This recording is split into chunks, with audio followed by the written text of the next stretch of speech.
Good evening, everybody. We are live here this evening for the Tracy City Council Forum. I'm going to introduce quickly, and then we're going to go into kind of the rules for the evening. So tonight we have Mr. Mateo Bedolla.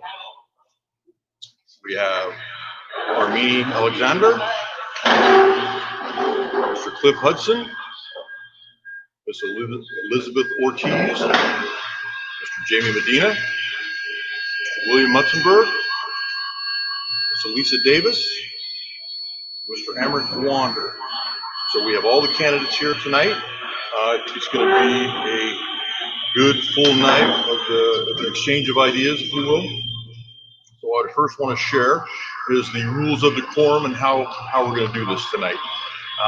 This forum is a get to know your candidate for Tracy City Council, an opportunity for you, the constituent, to learn more about whom you will elect to represent you in the upcoming elections. This is an exchange of ideas, as I mentioned. We will not allow personal attacks. We must be time sensitive. We will stick to the local issues. It's up to the candidate to share his or her visions and projected policies for the city and convince voters why they should elect the particular candidate. Each audio will be muted until it's the candidate's time for response. We will rotate questions throughout the evening. This meeting is being recorded. I will announce the time allowed for response. Let's not go over the allocated time.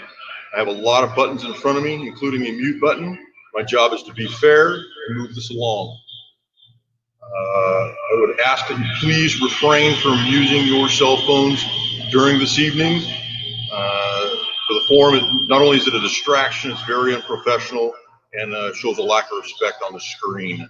So we're going to do a 2.5 minute opening. We're going to do 1.5 minutes for closing statements for each candidate, and 1 minute and 30 seconds for each reply. Again, we will be doing random questions. So what have I missed? We'll have a little sign. Everybody needs to pay attention to the sign for the timing. And again, I believe it's a 15-second mark. You'll be notified at 15 seconds. When the sign flips, you're done. So might as well quit talking because we'll mute you anyways. It's kind of an experiment on how we're doing this tonight. We're used to doing live forums, so this should be a lot of fun. Let's see how it goes. I think we're probably ready to go with question one. Is everybody ready? Get a few nods. No, we're not ready.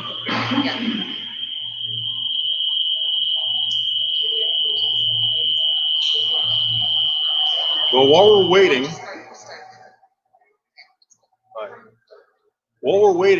I wrote a song. I'm not going to sing it here tonight, but I just wanted y'all to know that. I'm not getting the full nods from everybody. So like I say, we're kind of in experimental mode tonight. Got a few thumbs up out there. It's nice to have a full host of candidates again, so everybody can share their thoughts and ideas on which direction Tracy's going to go. I'm looking forward to this evening. We've got some pretty good questions lined up. Got one small technical issue, what I understand.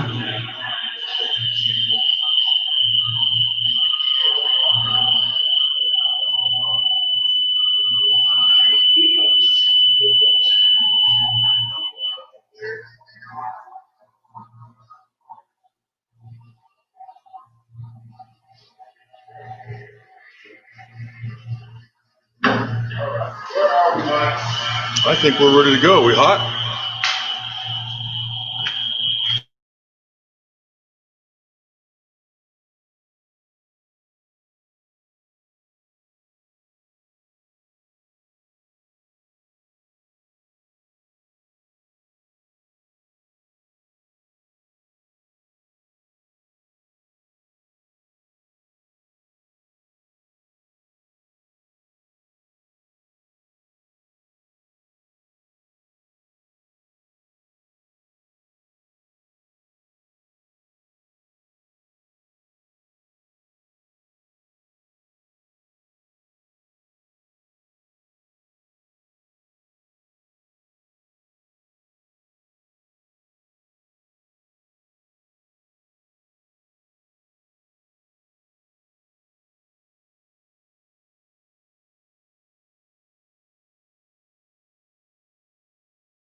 All right, good evening once again. We're having a few audio issues, as you've probably figured out by now. While we're preparing to go live here, I certainly want to thank Tracy Chamber of Commerce for putting this on, Tracy Press, one of the big sponsors here. And we are at Workvine 209 here in Tracy. So certainly want to thank them, and we'll get through this evening. It's going to be good. So we are waiting on the numbers to come for the draw for the first candidate. Okay. So whoever got number one will start. You get this out. You did? That'd be you. Okay. All right. And then we'll just rotate. Yeah.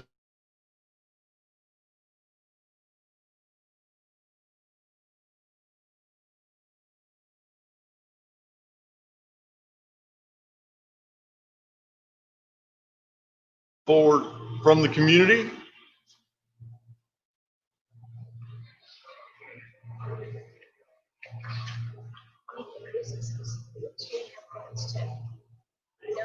Okay.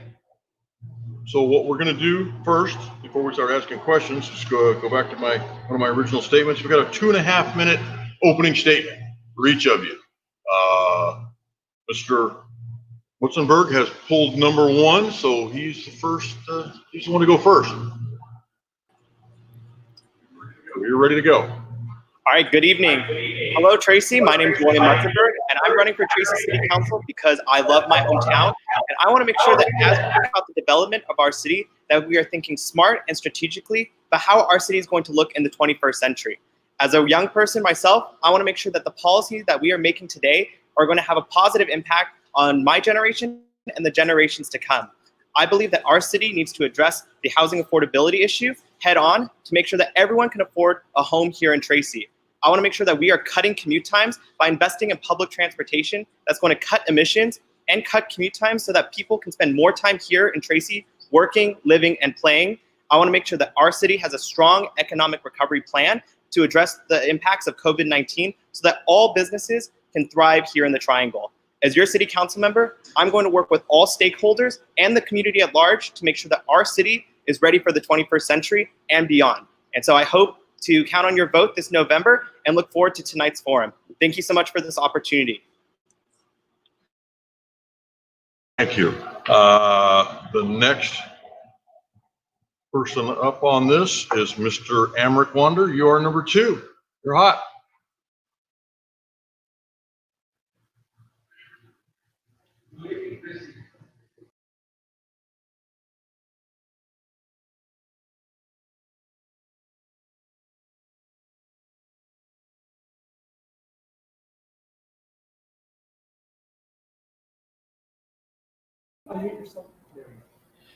Good evening, Tracy. First of all, I would like to say thank you to Tracy Press, Tracy Chamber of Commerce, and Workvine for this amazing opportunity and platform.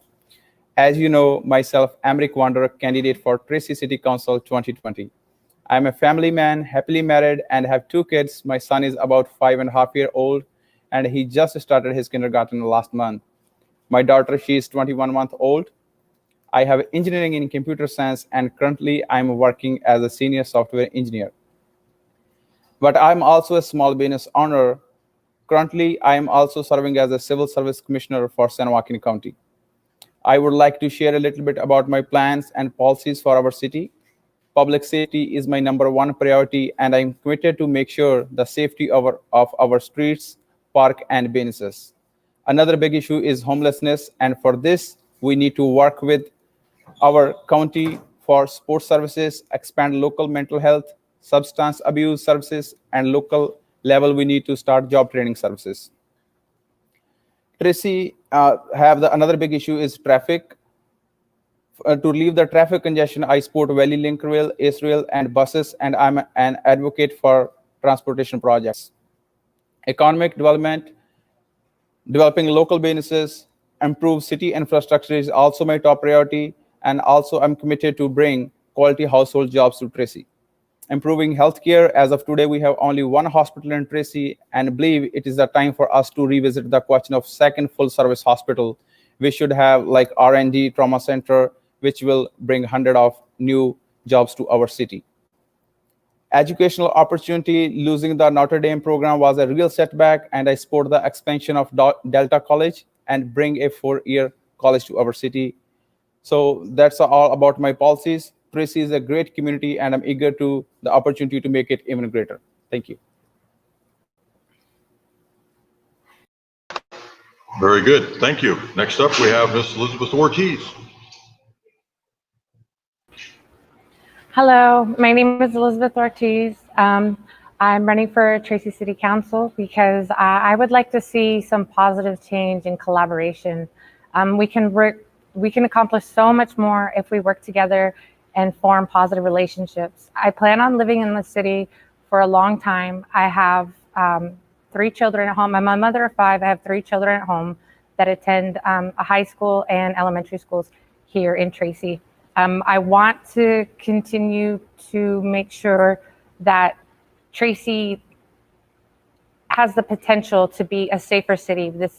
Tracy has a reputation for being one of the nicer cities, one of the more cleaner cities in the area, and I'd like to see it only improve. I want to see that Tracy becomes more of a family-oriented city. It is already a family-oriented city, but I want to see those family values be conserved and continue our way of life that we have so far. I also chose to run in this election because I think the time is right to have a council that is as diverse as our community. Thank you. Very good. Mr. Mateo Bedolla, you're on deck, sir.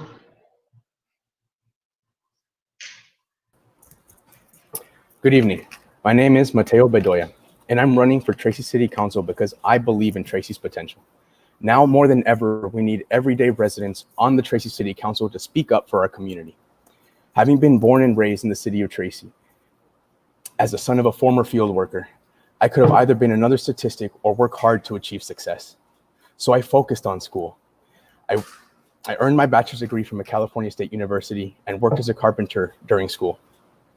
I have experience as a congressional staffer, where aside from policy, my job was to help veterans and seniors resolve issues with Social Security and Veterans Affairs. I want to now use that experience to work for the residents of Tracy.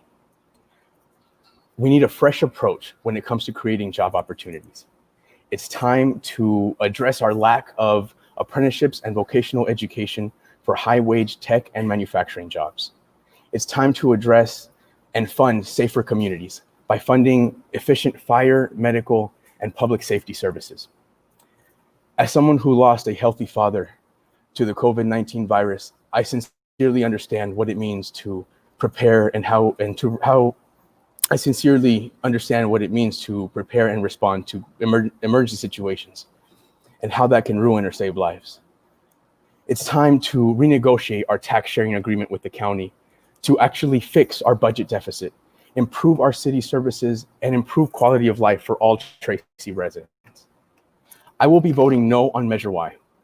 I stand for improving our current infrastructure to accommodate growth, rapid growth that Tracy has already seen. To me, that means building the Valley Link Railroad and widening roads that contribute to traffic congestion. I've earned the endorsement of veteran and Tracy City Council member Ray Morelos. As elected representatives, we work for the people, not special interest groups or the status quo bureaucracy. As your next council member, I will be an independent voice and proactive to the issues facing our city and residents. My commitment to positive change for the residents of Tracy will always be at the foundation of my service. I would be honored to have your vote. Thank you.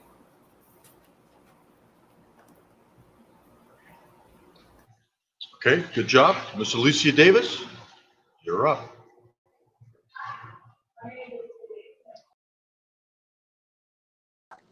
I guess it would help if I turned on the microphone. My name is Eleassia Davis, and I'm a parent, business owner, community advocate, and proud longtime Tracy resident. My husband and I have called Tracy home for over 15 years. We've raised 4 children here. And when I think of home and all that means, I think of my friends, my family, my neighbors, our community. I also think of my city, my state, and most certainly our country, for which I'd gladly trade my life to ensure its perpetual freedom. When I think of home, my natural instincts tell me to protect it and when necessary, fight for it. So I'm here today as a citizen, not a politician, unpolished, imperfect, and extremely vulnerable for all of Tracy to see and to judge, all in the name of defending our home. I want to be clear that I'm not running to push a personal agenda. I'm not running to promote special interest. I'm not here for financial gain or to jumpstart a political career. Like many of you, I'm a concerned citizen, and I've decided that complaining on the sideline is no longer an option. It's either get in the game or continue to watch our community get played year after year, every single election cycle. This election is critical. It will impact everything you love or do not love about home. Who you vote for will affect our public safety, how and if we recover from this pandemic-initiated economic downturn, what kind of quality of life we can expect, and what our city will look and feel like in 10, 20, or even 50 years from now. The question of the day is, who do you trust to serve in the entire community's best interest? I'm running to protect our right to safe communities, a thriving local free market economy, and short and long-term planning that enhances the quality of life of Tracy residents and business owners. I've earned the support of our Mayor, Robert Brickman, and Tracy firefighters. On November 3rd, I humbly ask for your vote. Vote for me, Eleassia Davis, citizen, not politician. Thank you. Mr. Alexander, you're up next, sir.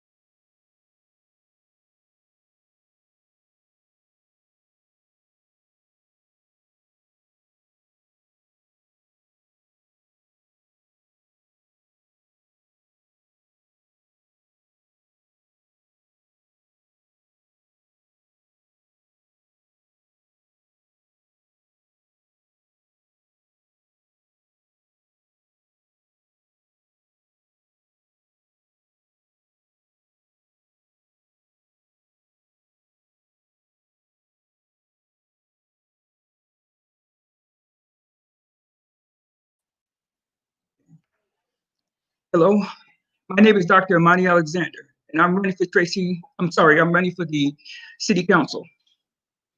I ask for your vote on November 3rd. We're living in a very critical, crucial time. We need a person with experience and knowledge to be on our City Council. I've worked with administrators, I've worked with City Council members, I have worked with the apparatus in the entire city of Tracy. I know what it needs, and I know what kind of leadership the city needs. If you elect me to City Council, I will fight for you, and I will fight for your children. I will fight for protection in our neighborhoods to help eliminate crime in our neighborhood. We need a person to deal with the COVID-19 virus. Right now, many people are losing their jobs because of the virus. Many businesses are closing up. We need a person that will stand up to the apparatus of this community who do not represent you, who do not stand up for you. I'm the type of person that I will fight for you. And I will fight for the life of your children and the animals in our animal shelter. We need a leader who can get along with all the other city councilmen as well. You know, we have city council people who get along with one another.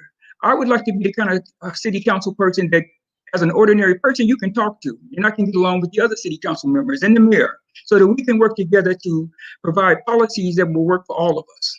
Policies that will protect our communities, that will provide us with emergency services when we have, an illness. We don't need to be fighting with one another. We need to work together. If you elect me as your city council member, I have the experience, I have the knowledge. I've lived in this community for 31 years. I know the type of city this was when I first moved here. It was only 18,000 people. Now we have not over 90,000 people, and our growth rate is going to continue. We need a person who knows the type of community that we have and how we can we can adjust to it for the future growth. The city of Tracy has a plan for a 10-year growth plan. I want to be part of that, but I want to make it the type of growth plan that adheres to a family-oriented type of community, a family-oriented type of town, for our parks and recreation for our children can play in and be safe. I want to have a city that I can step in and say, this is my city, I love it, and you will love it too. One more thing, if you elect me for Tracy City Councilman, I promise you, I will fight for you against all special interests, corporations, or what have you. I am the only one with the experience and the knowledge that is running for city council. So I humbly ask you to vote for me for Tracy City Councilman. Thank you very much. Okay, next we've got Mr. Jaime Medina. Jamie?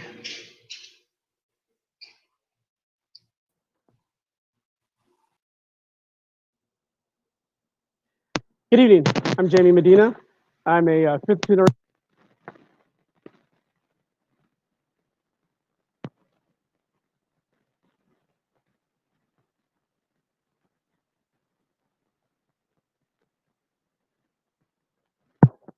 What was that? You can't? Good. All right. For the next 17 years, serving in the Air Force, that led me to places all over the globe. And I did 4 tours in Afghanistan, 1 tour in Iraq, and tours in Africa and Turkey. I've been a combat veteran, founder, CEO of a national veteran service organization, a combat peer support counselor, substance abuse counselor, a suicide interventionist, and a resiliency expert. So why am I running for city council? Well, ultimately, it's because I care. I care about our community. I care about you. This is where I grew up, and this is where my son is going to be growing up as well. I have 3 main areas of focus. I'm looking at safety first, obviously, survival and revival of our local economy post-COVID-19, and homelessness, which I've been working with for the last couple of years now and developed quite the rapport with them. I'm looking forward to hopefully earning a vote. I've received the endorsements from the firefighters, from Supervisor Bob Elliott, as well as many veterans and other leaders around the city. I look forward to answering your questions and getting to know everyone out there. My name is Jaime Medina, and I am running for city council. Thank you. Mr. Cliff Hudson, you are up, sir. You got a hot mic. Well, he doesn't have a hot mic. He's got some technical difficulties that we're going to work through. I will say during this little commercial break, I appreciate everybody sticking to your time. We're doing well. We're moving this thing along with the exception of the technical difficulties, but please bear with us.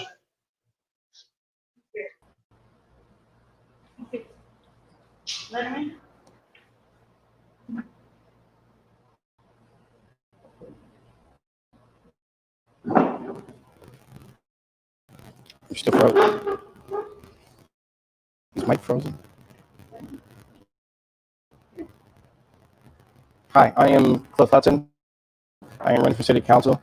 I decided to run for city council because I thought it was time to run and to make a difference. I've been a resident of Tracy for 26 years.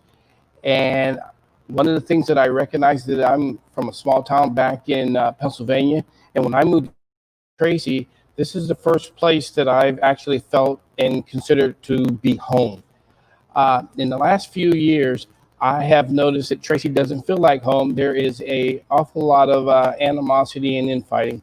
When I look at the city council, I believe that a cohesive, organized city council can be much more effective in governing the city of Tracy.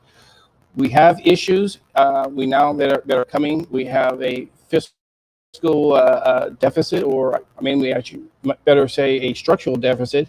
There are going to be some hard choices that are going to have to be made. My experience as a ex-military officer, as a manager, director in very large corporations, working for the other citizens, and working for, as I would say, the being proactive in city issues for a long time.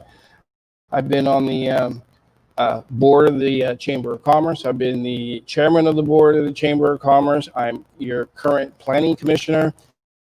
So I understand all the issues that are facing Tracy going forward. We have just gone through a COVID crisis, and it's still going on. And knowing that we have this, we need to be looking for jobs. We need to be looking at how we are going to come out of this. We need to look at growth. We need to look at all the things that that need to make Tracy move forward. And one of the things that I have found as my success is that I've always been able to work with people. So my interaction and me working with people and bringing the council together, that's one of my number one objectives. Thank you very much.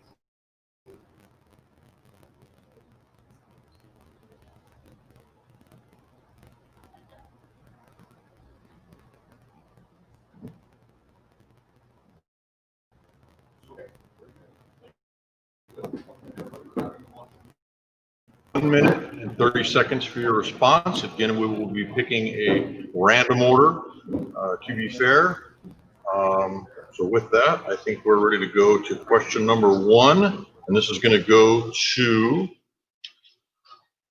the draw is Elizabeth Ortiz. The question is, and you're all going to get the same question. This is on the Tracy ordinance development. What is your position on Measure Y?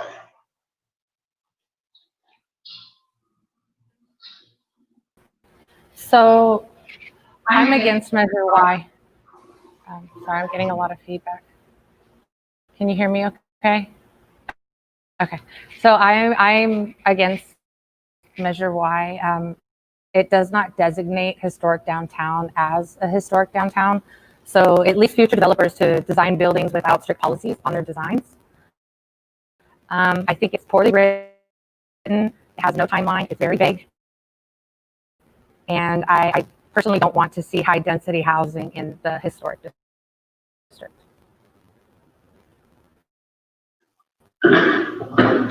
Very, very good.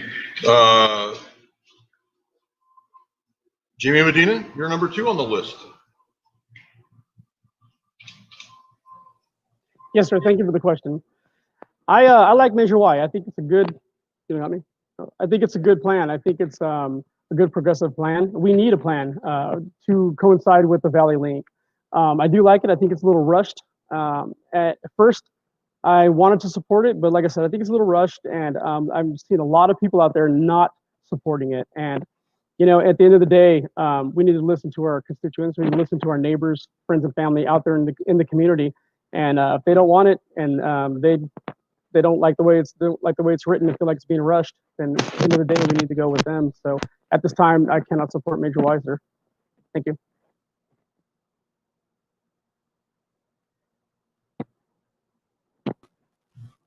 Thank you, sir. Mr. Clef Hudson, you're next, sir. Thank you for that question. I am for Measure Y. One of the reasons why I'm for Measure Y is, one,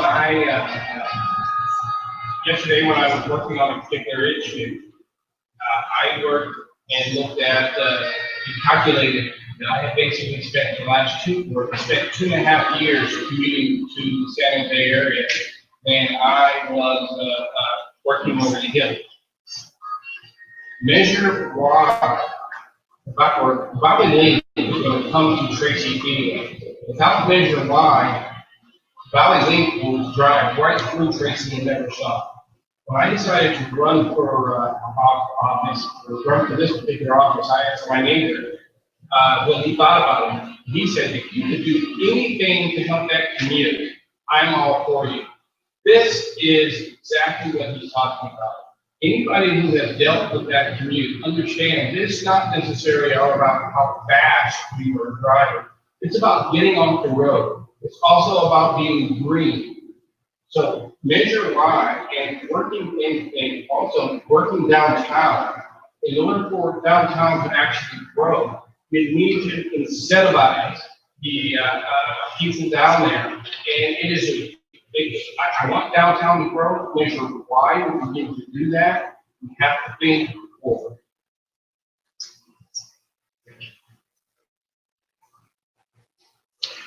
Mr. Mateo Bedolla, you're up next, sir.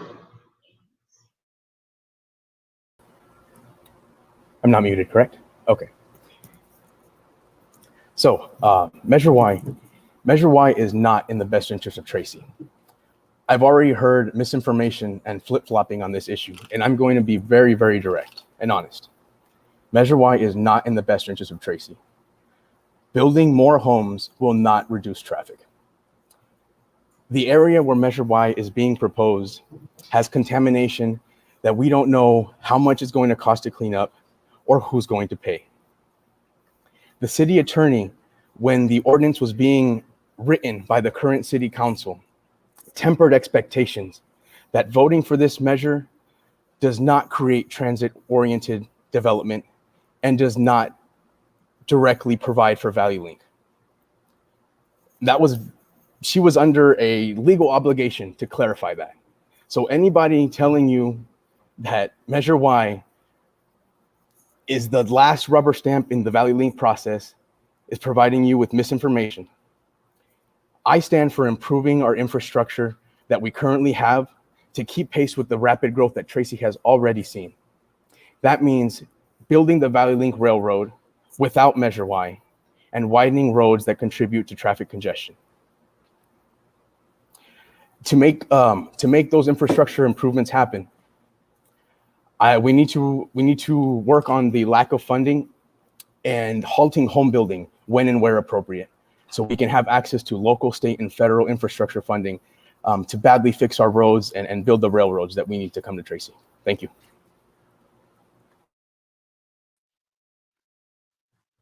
Mr. Alexander, your name is up on my screen for next.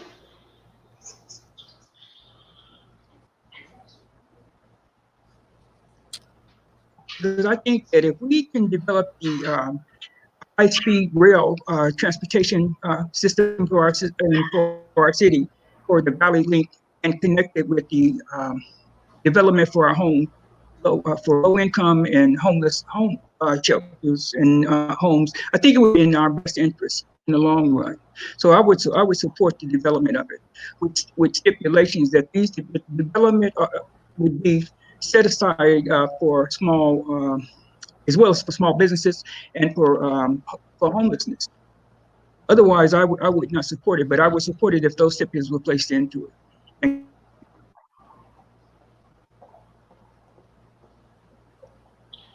Mr. Mutzenberg, you're next, sir. So thank you so much for the question. I am in support of Measure Y because at the end of the day, it's not about, it's about making sure that as a city, we are focused on the types of housing that we are bringing into the city. Currently, under the GMO, it's more profitable for developers to build single-family homes, and due to the city's parking requirements and garage requirements, encourages car ownership. And as I look outside the window right now, there is traffic on the 205 that we all know and are familiar with. If we want to attack the traffic issue, we need to make sure that people are going to be or have easy accessibility to transit. And we cannot have that without building out an efficient and effective transit-oriented development district. I also want to make sure that as a city council member, we have jurisdiction on the types of projects that are going to be approved. And as a city council member, I'm going to make sure that we look at the types of projects to make sure that developers are looking at affordability, making sure that we reduce car ownership to make sure that young professionals and seniors who are going to be using Valley Link can get there effectively through walking or biking. And we cannot do that without approving the number of units that the Measure Y will exempt. And again, Measure Y will only exempt up to 2,200 units. So once we reach that threshold, any units that are built in the downtown area will go back to 750 maximum per year. And that is why I support Measure Y.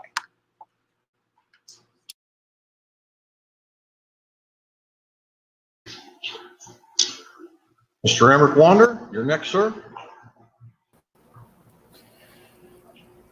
I think Measure Y is all about Valley Link requirement, and according to my understanding, within the from the requirement within the half-mile radius circle, we need the 4,500 units, and for Measure Y, we are asking for like 2,200 housing units, like exemption from Measure A.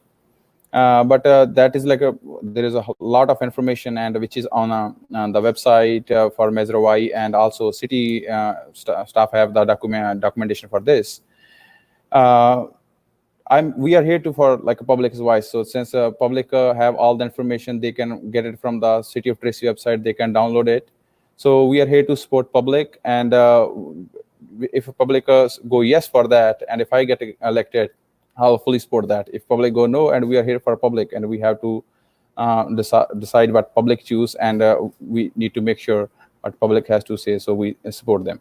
So on the city attorney's impartial analysis of Measure Y, there is a documentation I have in my hand. So the Measure by itself does not authorize the construction of housing unit. City development review and approval is required for building permit to be issued. So I will support the voters, whatever they have to say on the Measure Y. Thank you.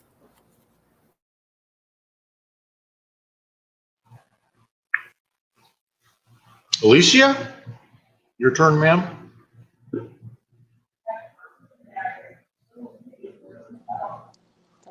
As a person that's very data driven, that likes to research and analyze things, I am not in support of Measure Y. Full stop, can't do it, hard pass. It's vaguely written. It does not seem to have the best interest of Tracy residents in mind. The city council, uh, the city council has already designated 3 areas as TOD, and this measure allows the council to designate other areas as TOD, and the minimum number of homes in each TOD area is 2,200. And so I can't even imagine where 2,200 homes are going to go in the first place, and then 2,200 times 3, well, that's 6,600 homes. So, when people are reading this, they need to look at the full picture. The full picture is we don't even have space in downtown. We're not even in conversation with UR. The bow tie is contaminated, and I did get the cost analysis, or at least got a cost guess estimation was about $100 million to clean that dirt. And I don't think that I'd like to invest $100 million just to clean up dirt. I love the downtown. I support Tracy business. I believe in economic revitalization in that area, in fact, throughout the whole city. But at the end of the day, we need to do more research. We need to be careful about what we are committing our city to, because as we've seen in the past, historically, we commit ourselves to things. We don't have all the facts. We're rushing in. And at the end of the day, the city, the residents, we have to pay for it, and we have to live with it. There's no way you can put 2,200 homes in downtown and tell me that that's going to help traffic. That's putting a carriage before the horse. Get me my train first. When I attended those Valley Link meetings, that was the Measure Y. That was not a precondition of the Valley Link. The Valley Link was going to come here regardless, and somewhere along the line, people decided that we needed to put a measure in place and build more homes. I'm not against development, but I'm for smart development, and it's just not smart to put a minimum of 2,200 homes in that area. I'm also against circumventing Measure A. It's what the people voted for way before I got here, but it's disrespectful to circumvent with special projects. The GMO already allows for affordable housing exemptions. So we don't need any more exemptions. We don't need any more exceptions. What we need is a train right now if you really want to talk about genuinely taking care of traffic congestion. So no on Y all day, every day until I get Valley Link here, which is still not coming until 2027. Thank you. We ran a little bit long on that one, but again, due to some technical difficulties here in the rear, that's what we got. So we're going to move on to the next question. We'll read this for everyone. What would be your approach to the burgeoning homeless crisis throughout the city of Tracy? I'm going to read that again. What would be your approach to the burgeoning homeless crisis throughout the city of Tracy? Cliff, you're on deck, sir.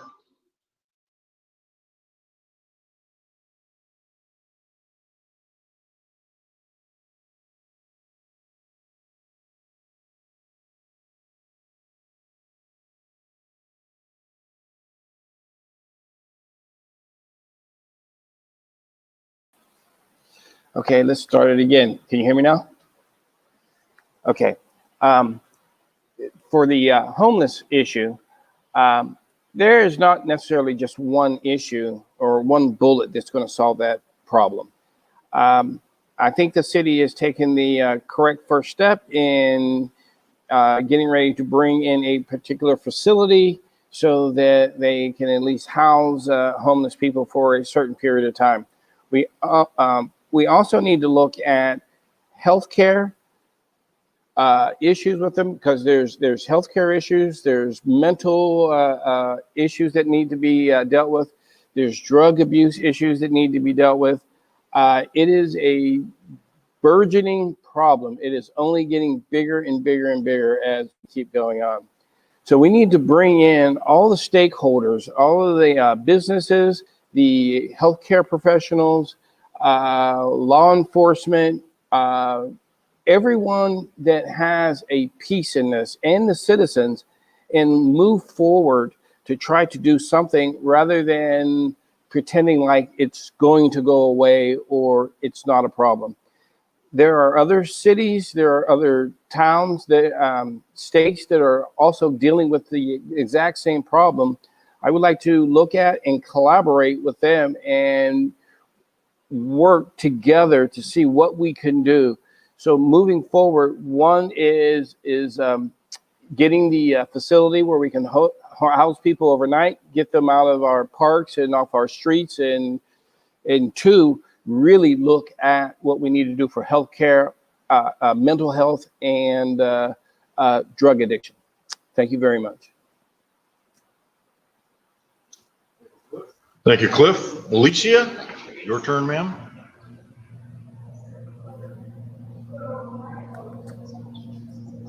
My approach to the homeless situation would be to work collaboratively with the experts in our city. We've had, for many years, several different nonprofit organizations, McHenry House, Tracy Community Connections, Rochester House, Emerson House.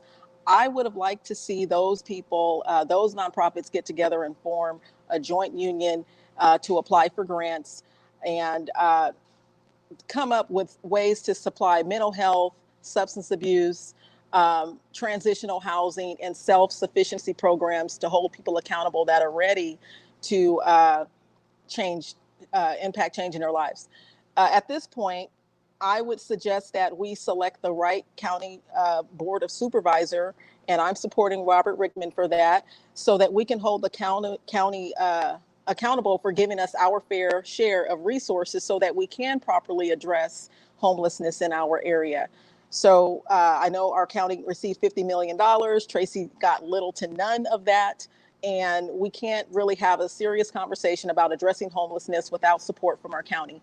So with that being said, we have a temporary shelter right now. It's something that I think is going to help us in the meantime, but it's a very temporary Band-Aid. We need the right board of supervisor, the right assembly member, Carlos for state, and the right congressman to get all the funds and support we need. Mr. Alexander, sir.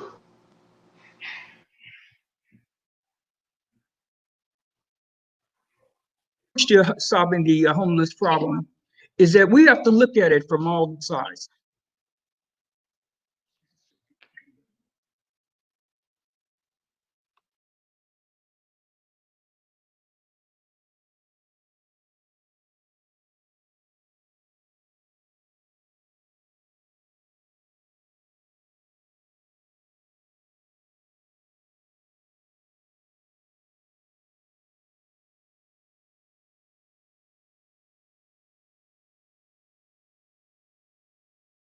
Start all over. Oh. Okay, can you hear me now? Yes. Okay, sorry. Okay, Oh, this is a very complex problem. It's not going, I mean, we as a society have to address it head on. Homelessness is not going to go away, it's going to increase. As a society, you need to look at what the people who are homeless, what do they really need? They need social service, they need finance, they need housing, they need all these different things that are complex together. What we need to sit down and talk to them, put our professionals together, and come up with a comprehensive plan with legislators, with our social services, to find a way for them to permanently a solution to it. We can't just throw money to them. We have to sit down and address the situation in a rational fashion. I mean, being homeless, anyone can become homeless. It's not a disease. I mean, we have 150 people, they say, that are homeless here in Tracy. We can solve the problem. Not just putting a Band-Aid up, but we can solve this problem. Not just having a shelter, but also having affordable housing, because it has to do with people being unemployed or being out of work. I mean, we need to find jobs to bring jobs in this so that we can hire our citizens, not just people, but our citizens. They are our customers. We need to find a solution that they feel comfortable with, that they can adjust to, that we can all live together with it. Homelessness, it's going to take money from the federal government, the state government, and even on our local, if we have to put a bond issue on the ballot to address the problem of homelessness. It's not an easy problem, but we can solve it as a community if we want to. Thank you. Jamie, if you would please unmute your microphone. You're up, sir. All right, so homelessness started to reverse in the last couple of years.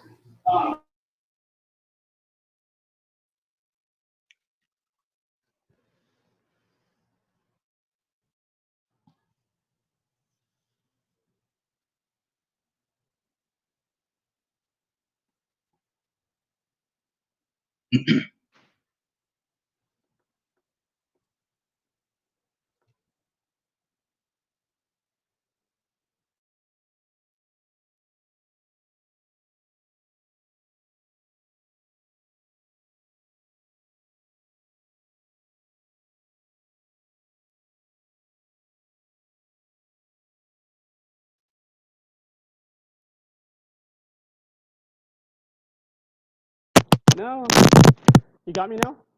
Okay, so can my minute restart? All right, so, all right, so sorry, technical difficulty again.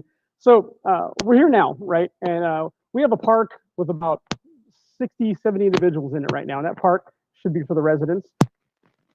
Our homeless special population right now, I've been working with them for the last couple of years. What we have mainly is a substance abuse problem. I've already been providing counseling for most of them. Probably 90% of them don't have a California ID or any type of ID. So you're not going to get any social services until you get yourself an identification card. You're not going to get any help whatsoever. I believe that when individuals find themselves in that situation and they become chronically homeless, to get out of it is to encourage them and put some encouragement into them.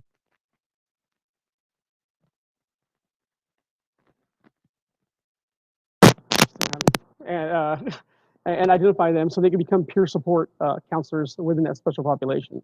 So we have to utilize the low barrier model. I don't like it personally, but that's what we have. So low barrier, but also want a high expectation domicile as well. So as we start moving them up within that homeless shelter, their peers will see them moving up as they're getting themselves sober, working on themselves. But it needs to be in phases.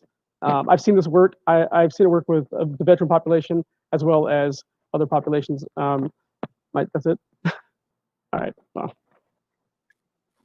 the sound thing, man.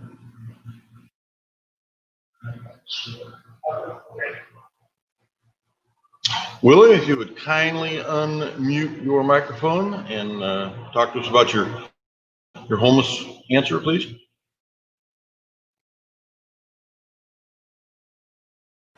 I apologize. I didn't understand. Sorry.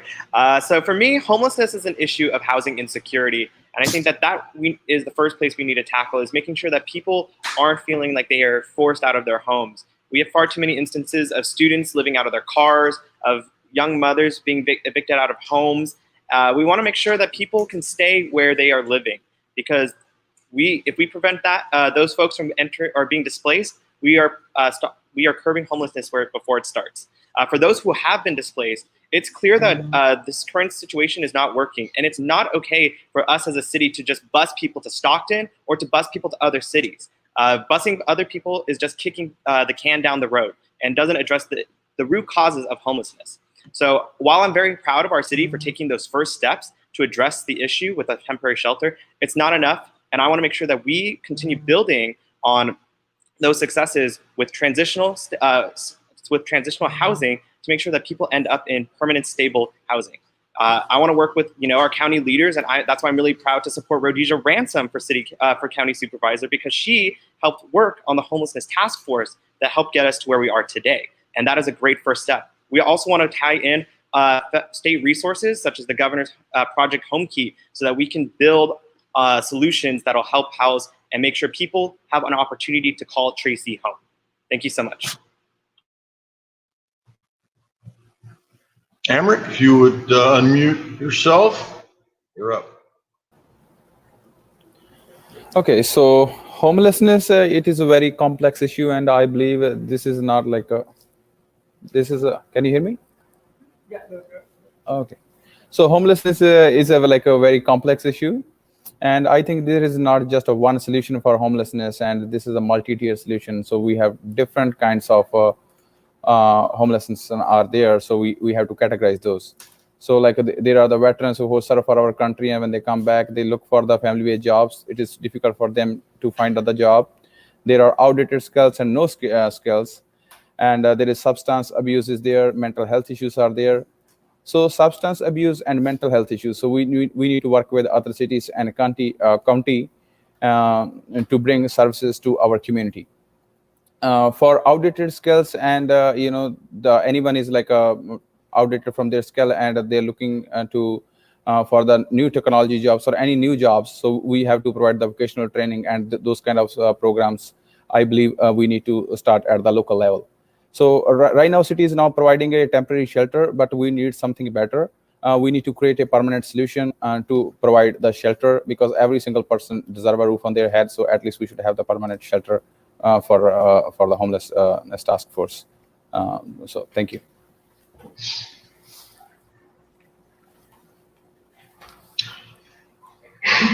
Mateo, kindly unmute your microphone there, sir. Okay. I support common sense solutions to homelessness, including treatment, affordable housing, and job training. In 2015, the City Council essentially criminalized homelessness and had its decision, at least the enforcement of its decision, put on hold due to a court decision. They chose to do this instead of putting up the political will and funding now, not 10 times more at a later time when it's too little too late. The temporary shelter, it's a start. But many people will tell you, and I drove down there, it's very far from city services and it's right next to the wastewater treatment plant. Anybody who's gonna go there for services is gonna kind of let you know, message received. I think we need to set up a county services satellite office so homeless individuals can actually get help here in Tracy rather than driving down to Stockton for help. We have an empty spot where the courthouse used to be behind the police station that could easily be utilized for something like that. Anything that someone from Tracy has to go to the county to get services for, we can provide that in Tracy. It's just putting up the political will and some funding.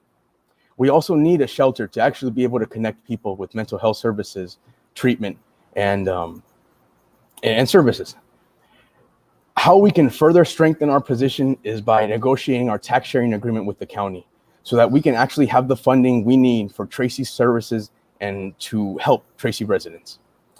Once again, I support common sense solutions to homelessness, including treatment, affordable housing, and job training. Thank you. Thank you. Elizabeth, if you could unmute your microphone, you're ready to go.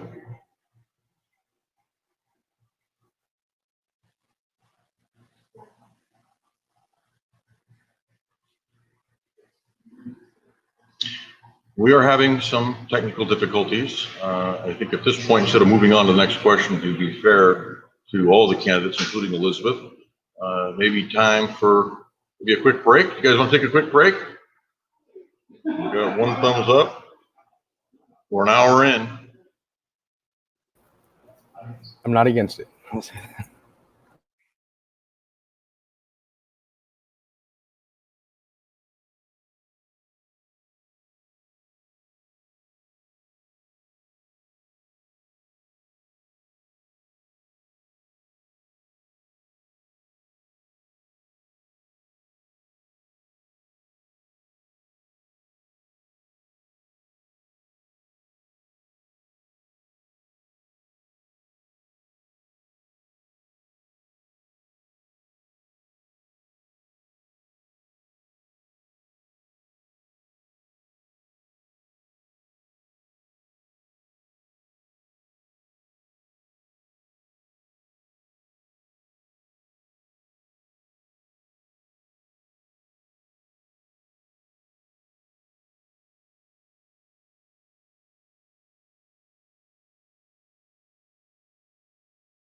got that part of the technical issue worked out. I'm going to reread this question. We have one candidate left to answer, and that is Elizabeth Ortiz. What would be your approach to the burgeoning homeless crisis throughout the city of Manteca? Please unmute your mic, and you're hot.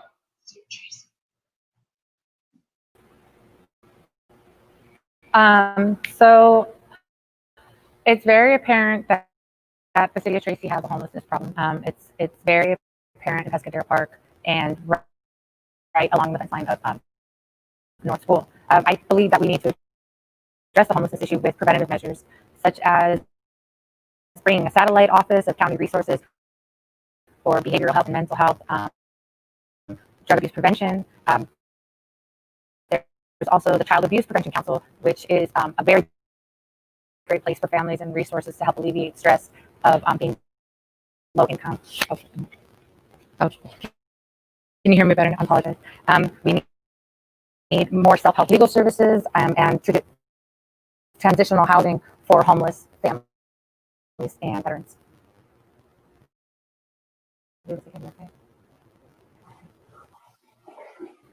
All right, moving right along. We're going to move on to the next question. Candidates, what is your opinion of the current standing of Legacy Field and its future development? Okay. Aaron.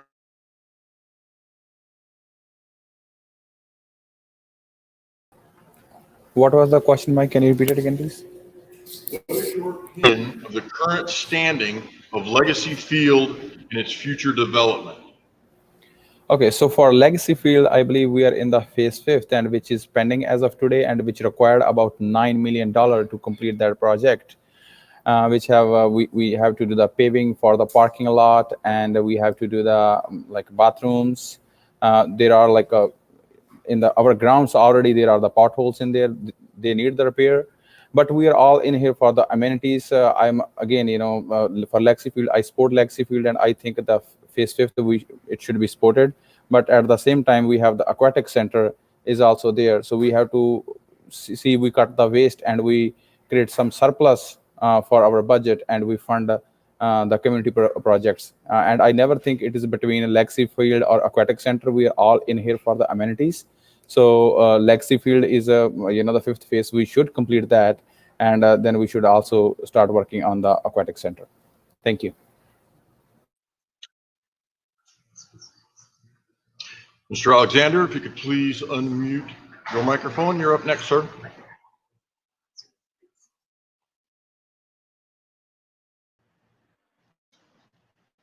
Thank you. And my feeling about Legacy Field is that Legacy Field is an outstanding field. We have spent at least $9 million on the development of Legacy Field. Legacy Field is going to be a really future endeavor for the city. It should have been finished by now. I'm not sure why the funds have not been made available to finish this project. The Legacy Field is funded by the Measure B oversight half-cent sales tax. And it is a major development project. But unfortunately, COVID-19 came in, and so I think the taxes that were going to go to finishing up Legacy Field has not been allocated toward it. But for the future, when the COVID-19 virus is over with, the tax dollars that will go to Legacy Field will be a major investment for this field. I think even for the future, if you're looking at bringing in even semi-pro professional teams for the baseball teams or football teams for this field, we will be able to utilize that. And I'm on board for the amount of money that we need to spend for it.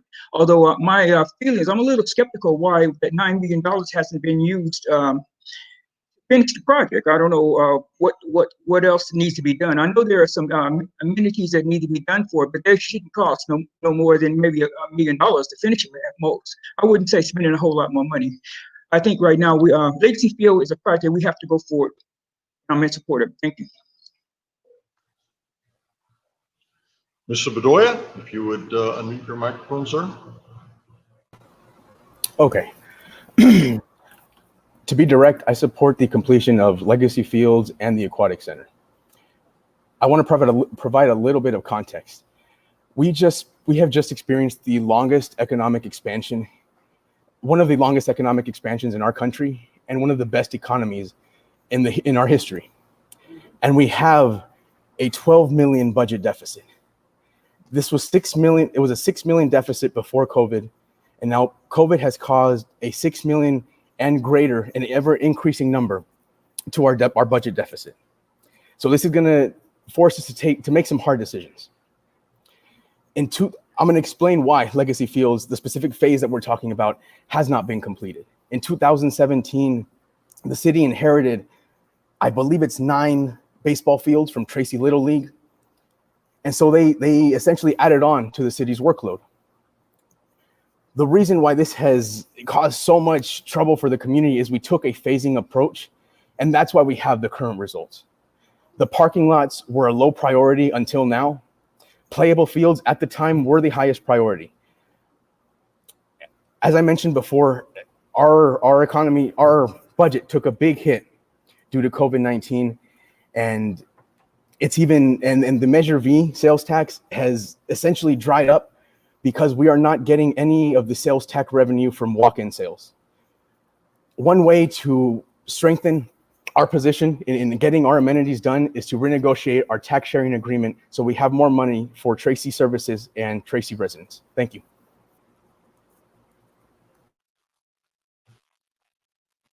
Cliff, you would unmute your microphone, sir.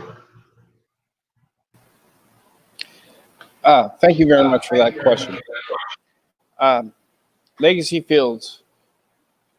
Yes, I am for the concept of Legacy Fields, but moving forward, I would actually want to understand some of the management decisions that we chose to get to this point where we have spent $35 million on that field and it's not done, and we don't have streets, and we don't have parking, and we don't have restrooms. I love one of the things that I'm hearing here is revisionist history, where we go back and take a look at certain things and say, okay, this is what it was. Bottom line, those were management decisions. I do believe that Legacy Fields should be finished. There should be restrooms there. There should be restrooms there. There should be parking, concession stands, on and on. However, I'm also going to say, when people are saying we need $9 million to finish Legacy Fields, they need to understand Legacy Fields goes from Tracy Boulevard all the way to Coral Hollow. So I think that the citizens are being misled when they're saying we just need $9 million to finish Legacy Fields. We need to understand that this $9 million that we are spending, and I believe that we probably should spend it. We should go. That there is a lot more that is going to go on to finish Legacy Fields. We also need to understand and look at the overall economic development or economic impact. Are we going to market Legacy Fields to bring people in? Or what are we going to do except for just build a field? That's all I have. Thank you.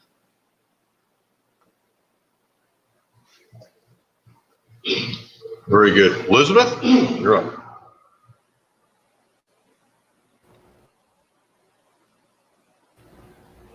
Thank you.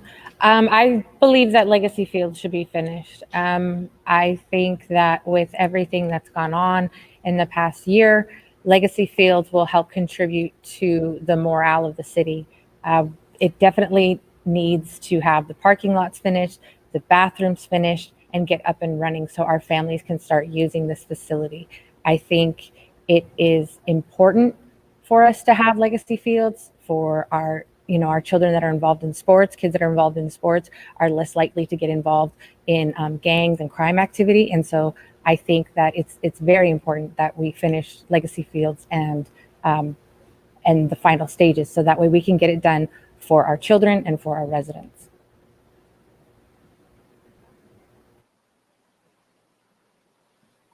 Thank you. Eleassia, if you would unmute your microphone, please.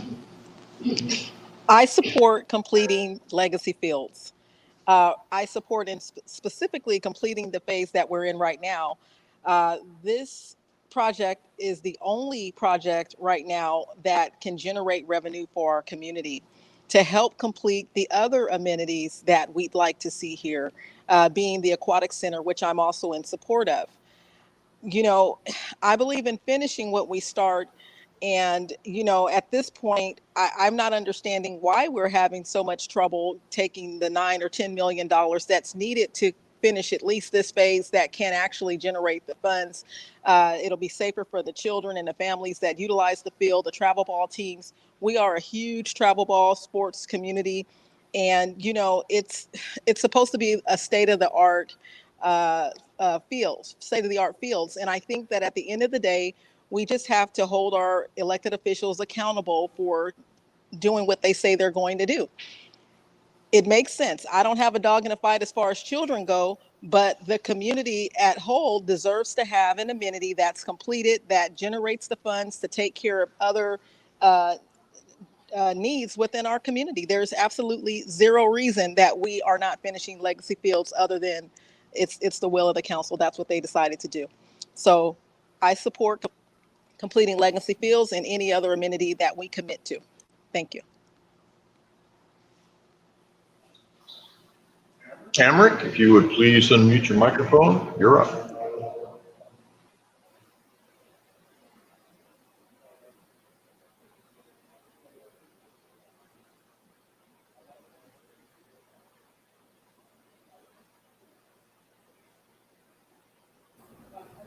So is there the legacy field question again?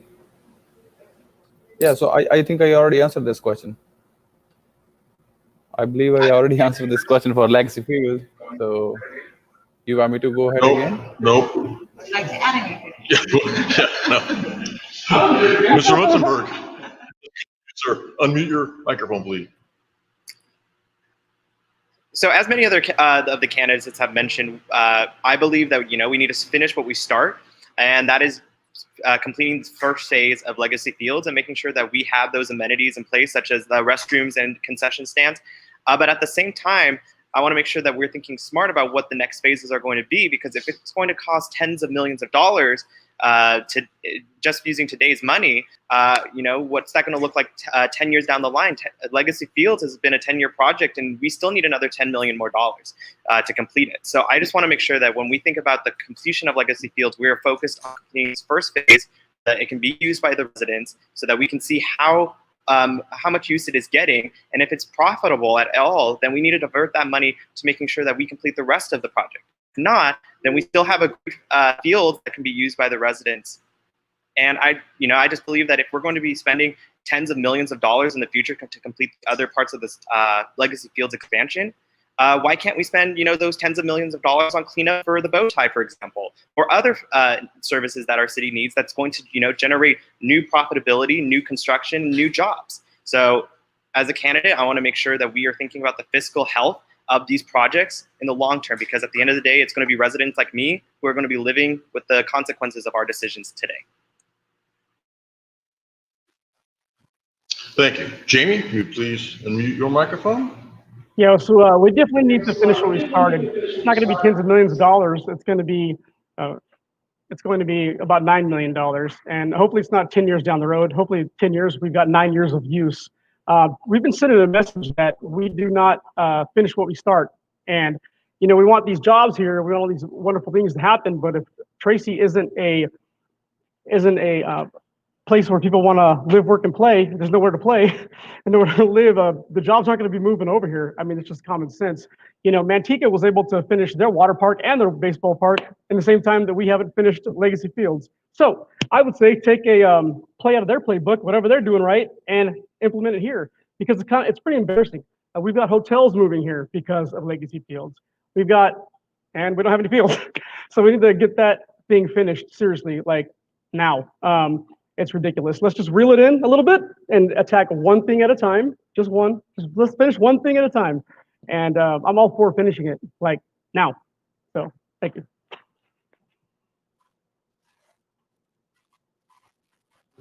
Okay, we're going to move on to the next question. Thank you very much, candidates. And the next question is, what is your opinion on the current use of the operating budget for the city of Tracy? What is your opinion on the current use of the operating budget of the city of Tracy? Mateo, you're up first, sir.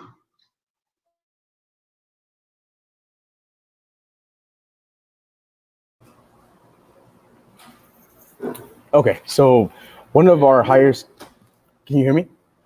Yes.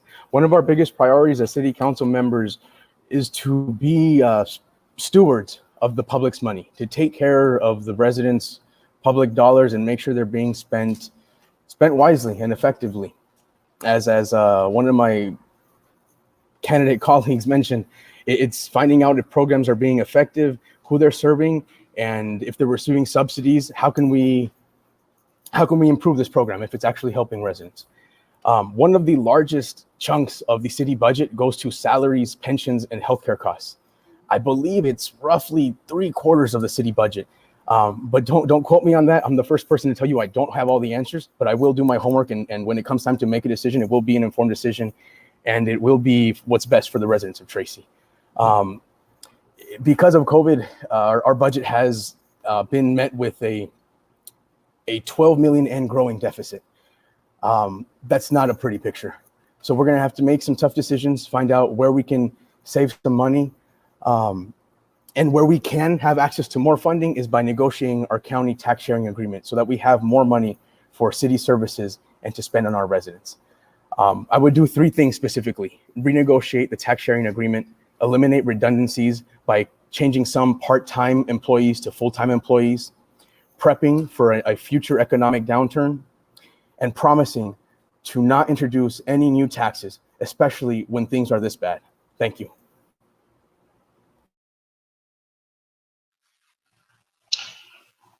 Cliff, if you would unmute your microphone, you're up, sir.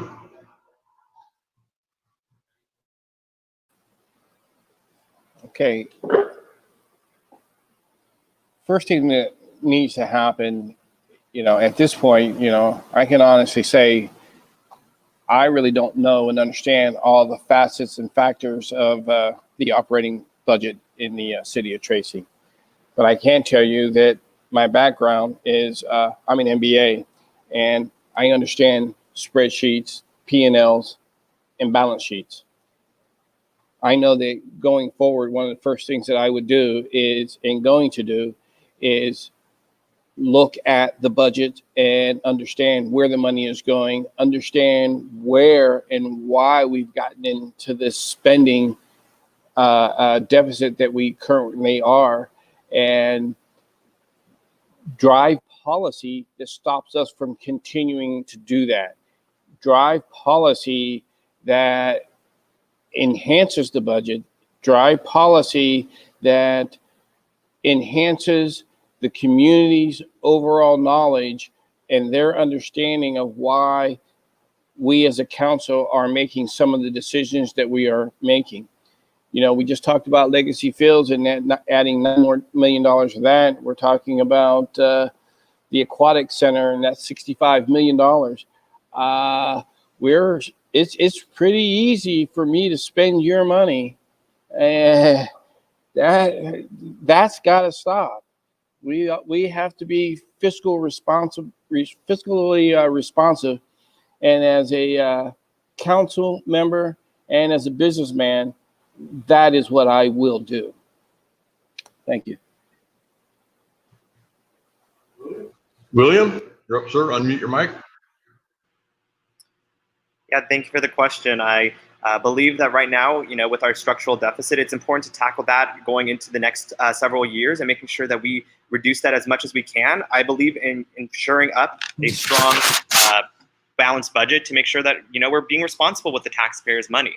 I also want to see and cultivate ways that we can expand our tax base, but without introducing new taxes. And so I really want to focus on economic development going forward, ensuring that we bring in the tax revenue that's going to help supply the services that we need. I also want to make sure that we look at where we can make cuts as much as possible. And like Mateo said, 75% of our budget does go to salaries and staff, but are we going to cut salaries and staff? And I want to make sure that as a city council member, that's the last thing we do is look at cutting staff.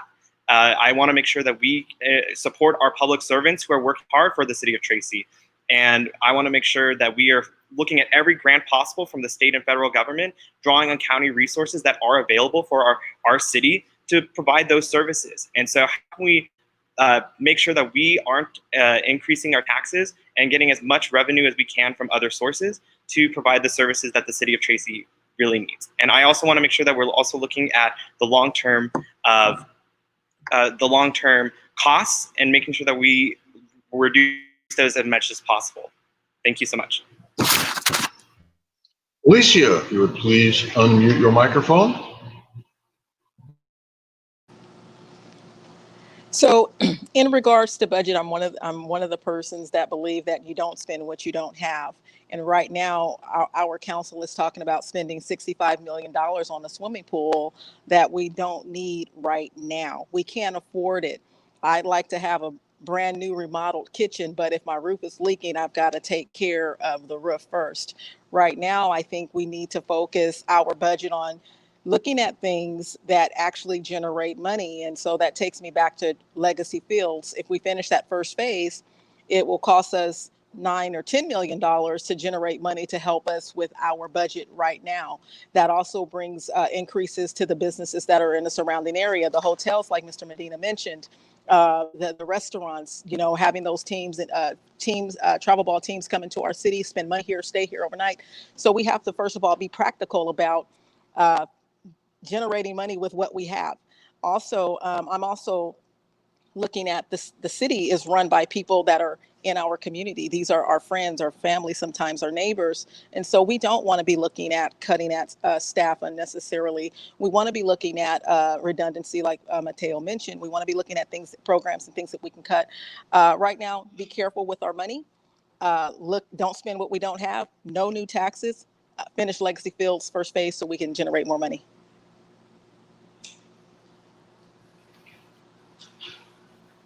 Very good. Thank you. Jamie, if you would kindly unmute your microphone. Yes, sir, unmuted. So I'm gonna go with what our finance director said to us during orientation, and we just don't know. I mean, it's, you know, the COVID-19 has hit. We have no idea what's going to be happening in the future here, but you know, it's definitely pucker time. Everybody needs to conserve and not spend, you know, what we don't have, and get creative. Obviously, I mean, there's a lot of ideas out there floating around. Myself, I came up with an idea of, hey, maybe we could waive all the business license fees in the city of Tracy, you know, for people. And yeah, say, you know, it brings about 1.4 million, I believe that's what the finance director said. But hey, if this could be a bastion of entrepreneurial growth, say, then we're to waive all the business fees. And let's start growing a bunch of businesses in Tracy, see what happens. I mean, you know, I'm not one who likes to wait around for evidence-based. I like to base evidence off of bold moves that we could possibly make. So that's pretty much where I stand on that. Thank you.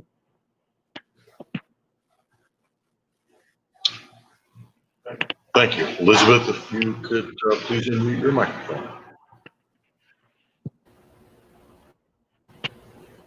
Okay, thank you.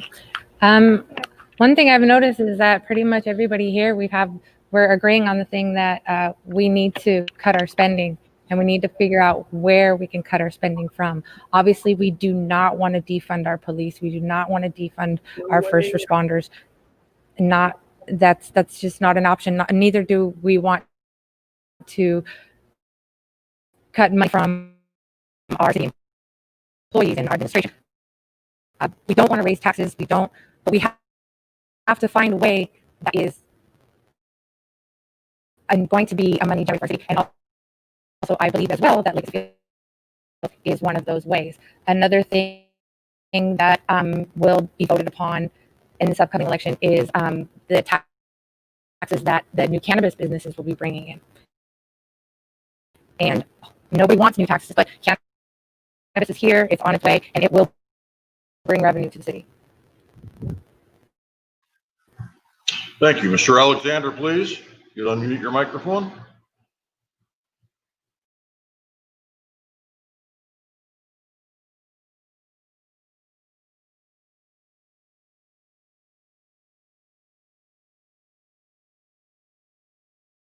On my phone. Oh, there it goes. Thank you. Sorry, I was having a little bit of technical problem. COVID-19 virus has affected our budget dramatically. Our budget is like $6 million. The reserve funds are gone because of the COVID virus. The Measure B and Measure B taxes that we got from these measures have dried up. You know, our budget is in a crisis, in a mess at this moment. We need federal and state help. We need a councilman who can reach out on the federal level and the state level to the new president and to the governor to bring funds into the city. We need the stimulus package to help us. We need a councilman reach out and make as a lobbyist to bring funds into our city so that we can survive. Or providers being laid, losing their jobs, taxes to the cities as revenue. We don't need to be. We need to find a councilman who can lobby for us in Sacramento and in Washington. This is a sad situation. I mean, we can get out of this, but it's not going to be an easy fix. And if you elect me, I would do everything I can to lobby for the city of Tracy, on both in Sacramento and on the federal level. We don't know who our new president is, but we hope that he will be, he will listen to Tracy or listen to our officials and look financially. Thank you. Thank you to those of you at home that are bearing with us through our technical difficulties. At this point, we're going to take a question from the live audience. What are some of your ideas on recruiting businesses and sustaining them in Tracy? Eleassia, you're up, please. Well, one of the ideas that I have is to first make sure that we are recruiting businesses that the people of Tracy actually want. I think we have to be careful about and be selective, and we have to do a better job of surveying the community to see what we want. And one of the ways that we can attract the businesses that we want is to become a more business-friendly community. Take away the red tape. Look at some of the fees that we're charging, and clean up our city's image, and just basically try to be more business-friendly. There's also incentives that you can give to businesses that are willing to come here. Tax incentives usually. So I'd say that we have to be open-minded about what kind of business arrangements we're willing to make with people coming into the city. And we also have to be sure that the businesses that we are inviting to the city are businesses that people actually want here. And that's all I have for now. Thank you. Elizabeth, if you would please unmute your microphone. Can you repeat the question, please? Are some of your ideas on recruiting businesses and sustaining them in Tracy? So I think one of the things that we can do is reinforce the cutting edge lead that Tracy took, building out infrastructure to support business. And by taking steps to further enhance the technological build outs that with the structures that we have. We can do smart infill with fiber optics and stabilizing our downtown, as well as surrounding growth and with optical potential to grow. We're having difficulties making up this. But here's good. Okay, so bringing fiber optics to the town, getting being able to have the telecommunications and more readily available with business centers, incentives, like someone was saying, to waive certain fees, give grants to new smaller businesses coming into town. And I think I'm going to mute myself. We're having technical difficulties.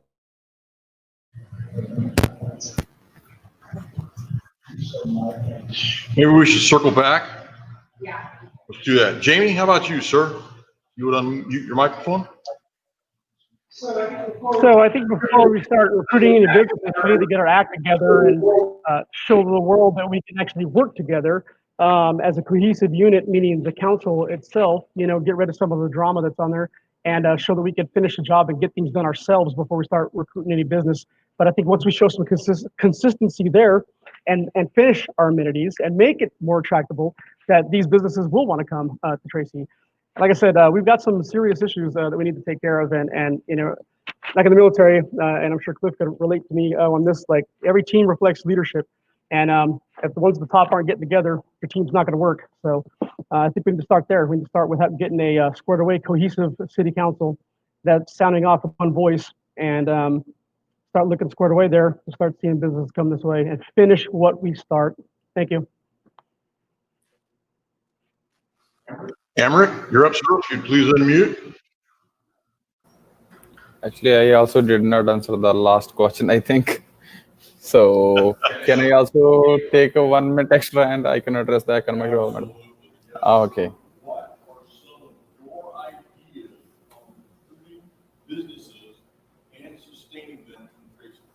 Yeah, so infrastructure is the biggest thing. The train Valley Link are one of the biggest. We are getting ready to start building office spaces. Prologis has submitted the first corporate office building in decades, I would say. We need to continue that work that we started a few years back and install the fiber optical lines to be ready for new tech jobs. And the last question I did not answer, it was about the budget. So for the, when we are talking about the deficit, we are talking about the general fund. And in the general fund, as of now, the projection is initial projection was we will be in the deficit for $6 million. And now with this COVID, another $6 million. So that's going to hit our total plan very badly. So we have to be ready for that. And we need to see what kind of online, if any kind of application or for we can provide to our local businesses where they can thrive and where they can promote their daily to daily promotions or stuff like that, so which can generate some revenue for our city. So the biggest loss in our city for why we are losing the revenue is because 80% we have the commuters, and sorry to say, but we as of today we are the bedroom city. I think I'm taking 1 minute extra because I did not answer the last question. So yeah, so we are actually so I forgot where I was. So we need to bring the job inside. Sorry, Mike, I got distracted, man. We better stop you there. I know we're all facing the same thing as far as technical issues and microphone issues, but we'll stretch it out a little bit maybe next time. Mr. Bedolla, if you would kindly unmute. Your turn, sir. Okay, thank you. A little bit of context, I could name drop businesses that our economic development department in our city, assistant city manager is saying that they have on speed dial. I think Trader Joe's is one of them. But the reality is there's many businesses that are choosing, for example, Manteca to set up shop over Tracy. Businesses that are leaving Tracy for more attractive cities. What I would do is I would address the lack of apprenticeships and vocational education for high-wage tech and manufacturing jobs in our area. Lobby for more local, state, and federal infrastructure funding. Fix our roads and widen or build where appropriate. That's our roads. And actually building the Valley Link Railroad so that we can become that much more of an attractive city for a functioning economy. Lower real estate costs in our area are incentive enough for businesses to come set up shop. And we have so many empty warehouses that we essentially have businesses have free pickings when they come to try and apply for permits. In the long term scheme of things, sorry, scheme is not a good word. In the long term, I would lobby to post-COVID to build a science, technology, engineering, and math-based public university in the South San Joaquin County so that we can have more opportunities for young people here. Thank you. Thank you. Elizabeth, let's see if you're back online. Give you another opportunity here. Okay, are you able to hear me better now? Perfect. Okay, thank you. Sorry. So as everybody knows in Tracy, there's plenty of buildings already here. if we can set up, fiber optics to help with with distance, the issue with distance, and people just they don't have to commute so much. We can reinforce the cutting edge lead that Tracy took, building out the infrastructure to support businesses and take that to further technological build. We can stabilize the downtown. We need to deal with the logistical difficulties that our downtown businesses have come about with since COVID-19, and we can bring virtual connections for higher education, virtual employment, and this sort of thing. And I'm losing my. Okay. Let's revisit your answers, because I think we heard maybe every fourth or fifth word, and that's certainly not fair to you nor the rest of the candidates. Cliff, let's go with Cliff this time. Cliff, unmute, please. Okay. I just want to say this. Economic impact review from the Valley Link says that it will bring in 22,000 jobs to the regional community, 3.5 billion in economic impact, 400 new jobs to the region, and at costs of 69 million a year. That's the Valley Link. The TOD is part of what the rail authority is saying what needs to happen. Valley Link, when we're talking about economic impact in Tracy, what you really do not want to have happen is that the train drives straight through Tracy and doesn't stop. If we don't pass Measure Y, it will drive through Tracy and not stop. Our residents will have to drive to Mountain View, Mountain House, or River Island, or Livermore to get on the train. So one of the things that, as a contractor, I've been around the city or around the state, and people were talking about how difficult it is to do business with Tracy, how tough Tracy is. We need to change that image. We can't keep saying no to everybody who wants to come here. We've got to stop. We've got to move forward, and we have to bring. When someone wants to come, we didn't want warehouses at one time. The issue with the warehouses is the reason why during the last recession, Tracy did not suffer as much as the rest of the state and as much as the rest of the country. Did we suffer? Yes, but not as much. We need to continue to move forward. Thank you.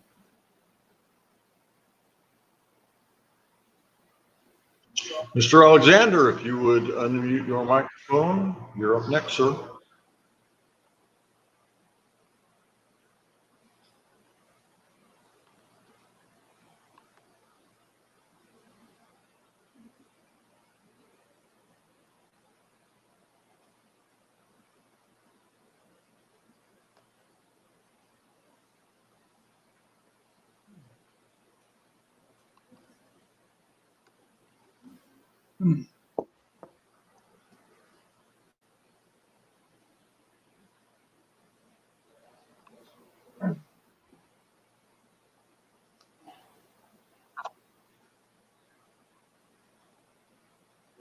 Mr. Alexander, are you with us?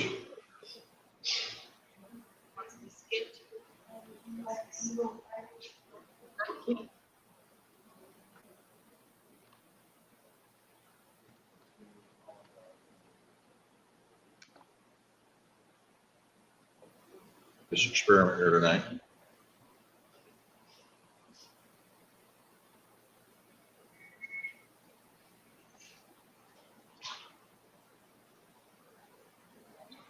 Oh, there it goes. Okay. There we go. Can you hear me now? Yes, sir. Hello, can you hear me? Oh. Can you hear me now?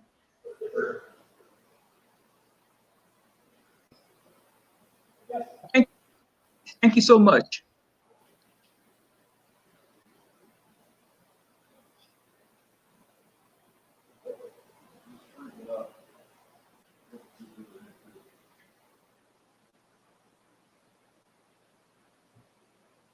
Okay, I think what we're going to do at this point is circle back around.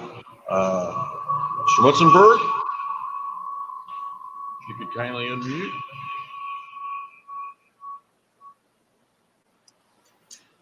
I'd like to wait until the feedback is over.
Let's check in with Mr. Mutzenberg to see if how the feedback, we got that corrected. Are we good? Okay, it sounds like it. All right, so for me, I want to focus on making sure that our city is attractive to businesses. We already have people that are commuting out to the Bay Area. In fact, I would say from when I've talked to folks, it's about 70% of our residents already commute to the Bay Area, and those jobs already exist. So I think our job as a city is how do we bring those existing jobs into Tracy? How do we get businesses like Apple, Google, Facebook to set up satellite offices here in the city? I believe strongly in investing in a public IT infrastructure that lays out the fiber optic cables to ensure that we have quality internet service here in the city to meet the 21st century jobs that exist already, and building on that to make sure that Tracy is a competitive city. As a city council member, I'm also going to use my networks to reach out to these tech companies and figure out how can we be an attractive city to you. And if that ends up getting me to CEOs like Tim Cook, I know that's a far reach, but I want to make sure that we're putting in the work to bring in these businesses that already are providing jobs to our residents, and ensuring that we have the upward mobility in our city so that young professionals can come into the city and say, I want to make my home here in Tracy. And so I just want to make sure that as a city, we're investing smart and strategically and reaching out to businesses so that we can figure out and work with existing businesses to be an attractive city so that all businesses can call Tracy home as well. So thank you for the opportunity to answer, and I apologize for taking Ms. Ortiz's time. Well, we're going to come back to her hopefully right now. Elizabeth, are you able to hear us and respond? I can hear you sitting in the same room, but I'm having a hard time hearing through the earbuds. But can you hear me? You can hear me? Yeah, okay. So before, as I was saying, if we could reinforce the cutting edge lead that Tracy took building out the infrastructure to support businesses by taking steps to build further technological build out within the structures that we have. Be able to hear me good? Smart infill with 2123 and fiber optics, and stabilizing our downtown, as well as our surrounding growth and optimal potential grow, as well as bringing in jobs that reflect the labor industry that we have here already.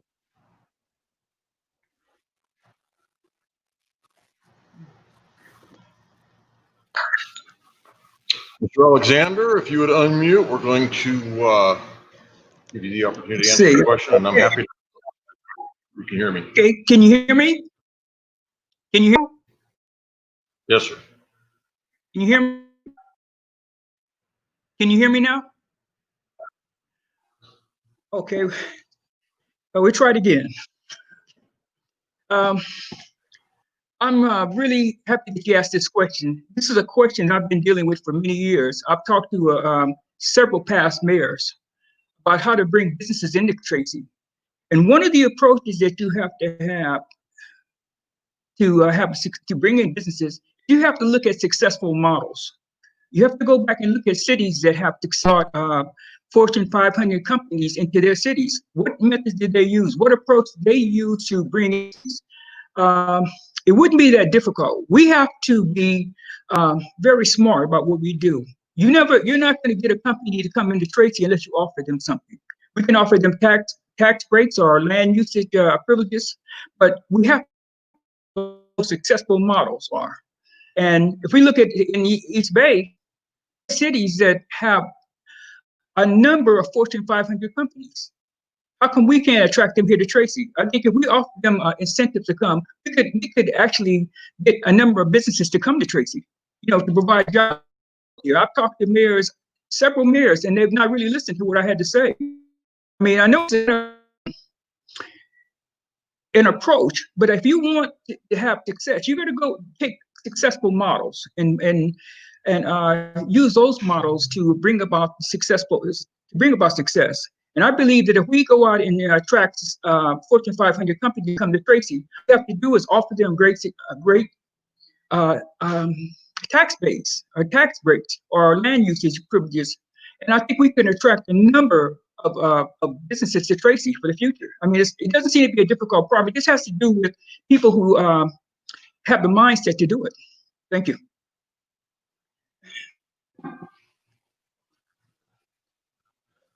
Thank you. And again, we apologize for the technical difficulties. Believe me, there's a team here scrambling around trying to correct the issues as we move forward.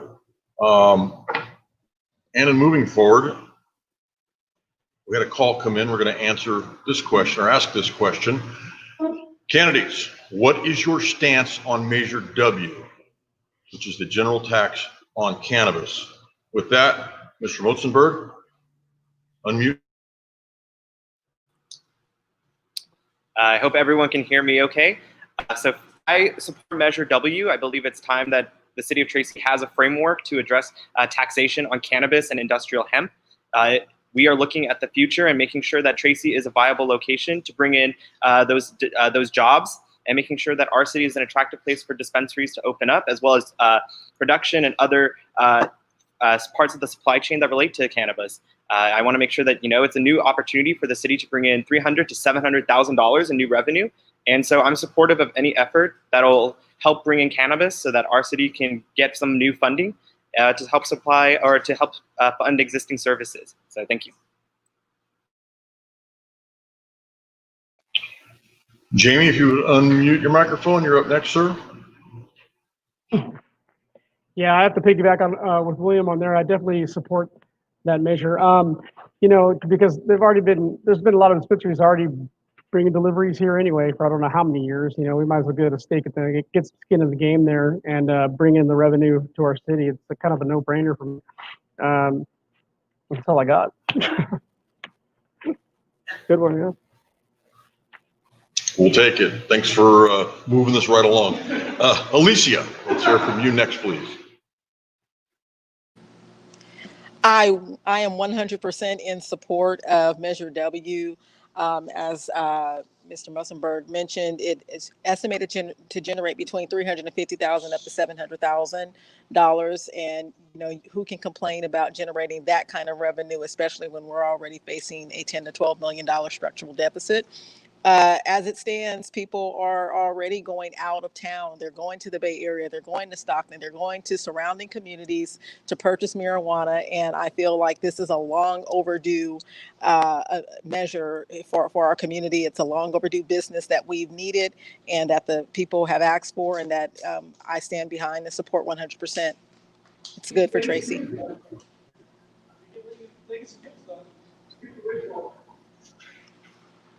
All right, let's keep this thing moving. Mr. Wander, you're up next, sir. Yes, hello, can you hear me? Yeah, for measure W, yeah, definitely I support the measure W, but for like we need to make sure one if the measure pass, so where do we open the dispensaries? Those are like longer distance from like schools, for any religious places, so we have to keep those things in mind. So there will be like a projected revenue will be around like a like 750,000 for that, and it will definitely generate some revenue for the city, and it will maybe bring us out from that deficit loss. Thank you. Cliff, if you'll unmute, please.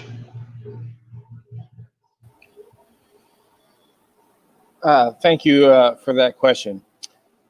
I support it.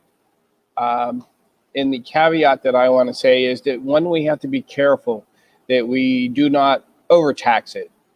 If we overtax it, we're going to drive revenues down because people aren't going to buy it. They're going to continue to buying it on the black market. We need to make sure we understand what the price point is so that people buy it from our facilities, the honest businesses, as opposed to the underground black market. So yes, I am for this, and the only issues that I've seen in the past is when cities have raised or put the tax rate too high. So we have to be careful of that. So yes, I am for Measure W. I think we're still having some concerns with Elizabeth's microphone over there. Mr. Bedolla, how about if we jump to you, sir? Yes, sir. Okay, so I will be voting in favor of Measure W. As Mr. Hudson said, I do believe the taxes on consumers could be lower. We already have delivery services operating in Tracy, and storefronts are coming. They are in the pipeline. It's important that we have a framework to avoid these around sensitive uses, such as where children gather or where there are schools, sensitive uses being the overarching term. And it's important that we have a framework to be able to collect revenue from these businesses, whether it's retail, cultivation, testing, or manufacturing. Additionally, we have to make sure that it's, especially with the retail perspective, that it's done right in a way that respects the character of our community. I believe in capitalism, but at the same time, we can't let this element become unfettered in our city. It has to be done right, very thoughtfully, and respect the character of our community. But I will be voting yes for Measure W. Thank you. Very good, thank you. Mr. Alexander, is your microphone up and working? If you unmute it, sir.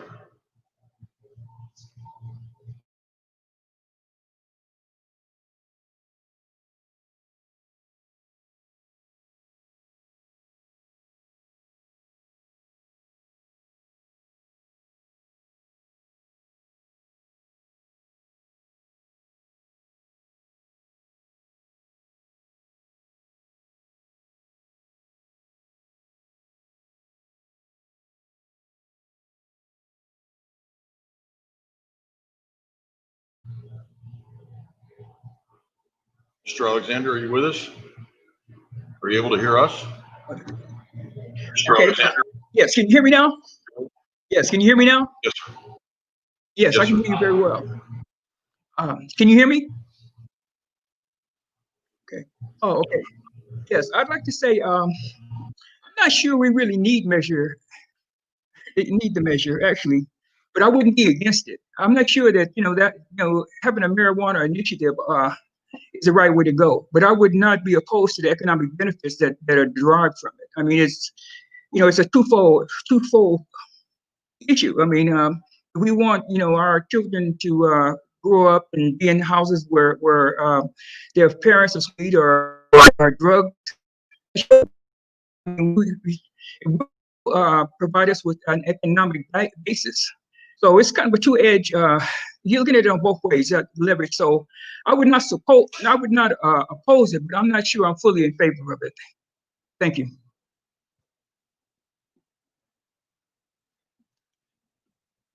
Can you hear me? Okay.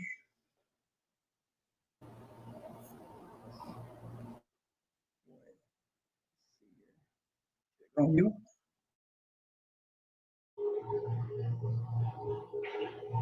We are once again waiting on Elizabeth's microphone to come up.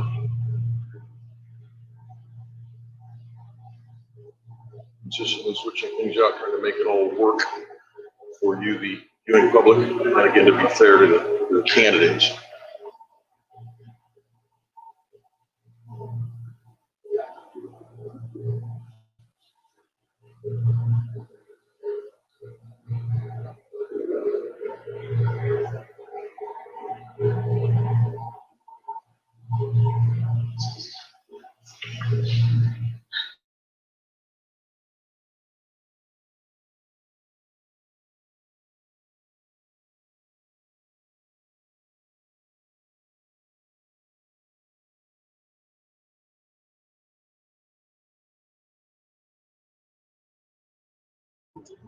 Test 1, 2. Yeah, I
Test, test, test. You can hear me okay?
Ladies and gentlemen, we're back.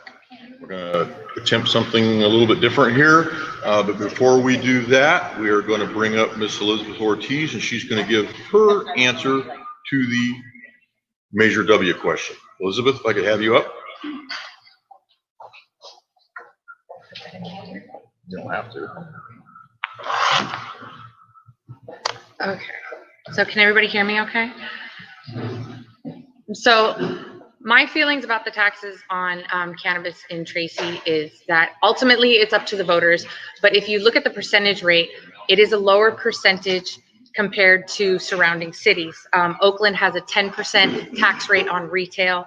Our canopy, our costs, or not costs, but the cost to those that would be growing is $12 per canopy square, and it's $25 per canopy square in other places.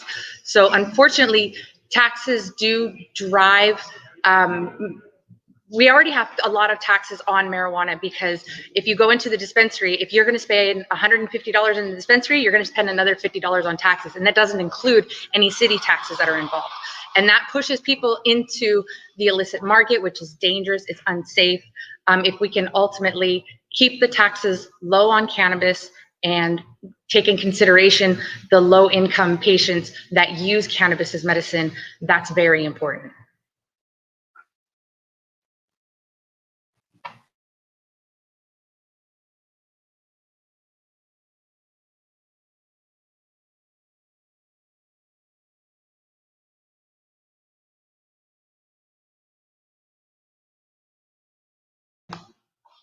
Thank you very much. At this point, we have had a group idea. They had their first vote tonight.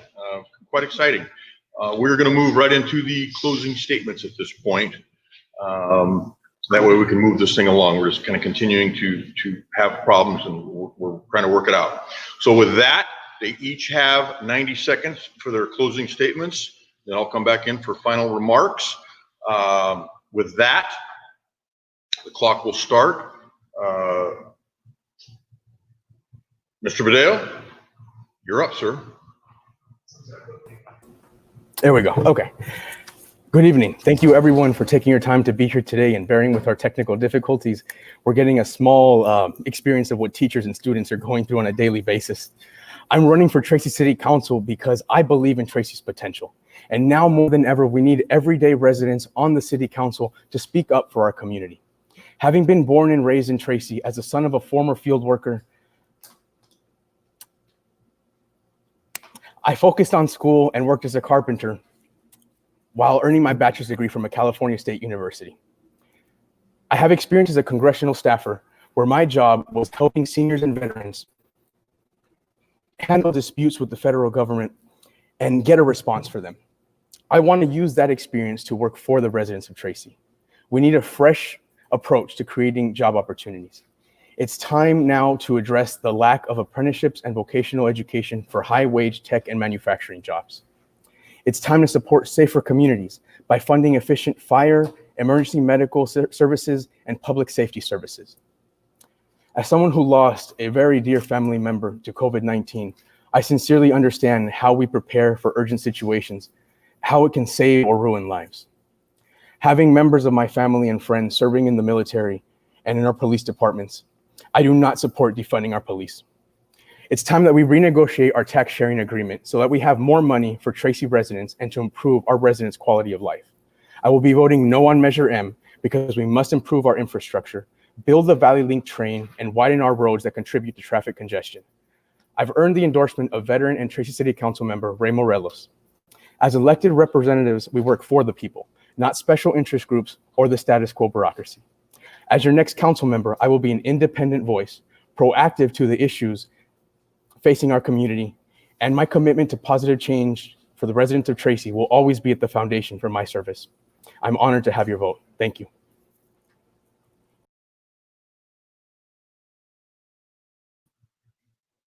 Is each candidate statement, because of the difficulties that we're having, they will submit their statement by noon tomorrow. It will be up on the Tracy Chamber website for your viewing, in fairness to all. So with that, Jamie, would you unmute your microphone? You're up next for your closing statement, sir. So we didn't touch on housing very much here. I don't know how much of you know this or not, but Tracy has a ordinance code for accessory dwelling units. One accessory dwelling unit is permitted per residentially zoned lot having one single family dwelling. So if you have the means, the capability, and the room, you can actually put this in your backyard, a tiny home, and help with the housing. You know, and I'll also make some money while you're at it, a little bit extra income. So there's some how for you. As far as the homeless situation goes, I've been working on this for a while now. So we have a model set up. Here it is. Oops, you see it? We have to have phases. We have to designate some leaders, and we have to help build them up and make them accountable as well. And actually working with the homeless, they want to be held accountable. I'm at the good old El Pescadero Park every week with food, and I provide counseling over there as well. So you got some motivated individuals over there that just need that one leg up. As far as the survival and revival of our local economy, I put together waiving all business fees. So waiving all business license fees in the city of Tracy. I believe that it could possibly be a bastion for entrepreneurship. I'm Jaime Medina, I think I've got it, and hope to get your vote this next coming election. You want to vote in people that are going to be able to work together and represent you. You want a good team up there. Thanks.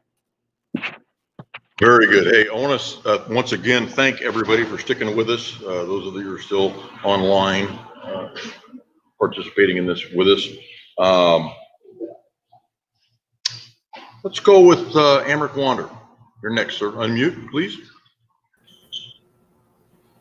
Yeah, so again, I would say thank you to all Tracy residents to patiently listening the views and opinion of all candidates and learning about all of us. It was a technical difficulty today, and yes, if you elect me and as your representative, I promise to be open-minded and respectful both to my council colleagues and to citizens who give up their free time to offer positive suggestions on improving our community. I have been endorsed by majority of our county supervisors, Colonel Bob Elliott, Tom Petty, and Miguel Villapudua, and I'm supported by the working families. I'm humbly request for your support. Please vote for Amrik Wander for Tracy City Council. Thank you and have a good night. Eleassia Davis, if you would unmute your microphone, it's your turn, please. Thank you. I'd like to thank all Tracy residents for tuning in and sharing your questions and concerns. When I opened, I spoke about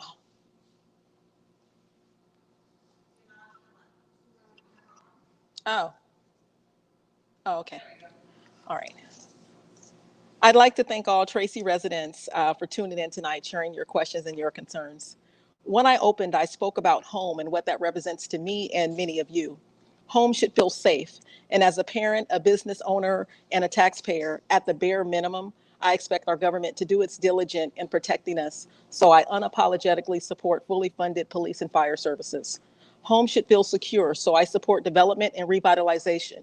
Economic development and revitalization. I support policy that enhances our quality of life and making sure that we are not settling for less than we deserve when it comes to safety, economic development, including good jobs, educational opportunities, including trade, smart growth, infrastructure, tools, and resources to help all members of our community, and that we are not leaving the middle class out of the conversation about access to home ownership and affordable workforce housing.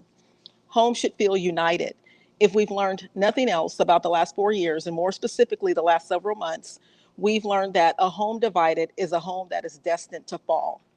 If elected to office, I am committed to focusing on local issues. If elected to office, I'm committed to working cooperatively and professionally as a public servant for the highest good of all of those who call Tracy home. Home should be safe.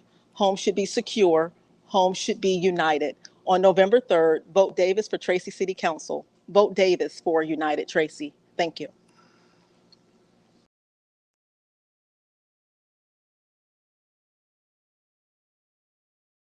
For joining us tonight as you have watched all the candidates speak their piece about why they should be elected as your next city council people.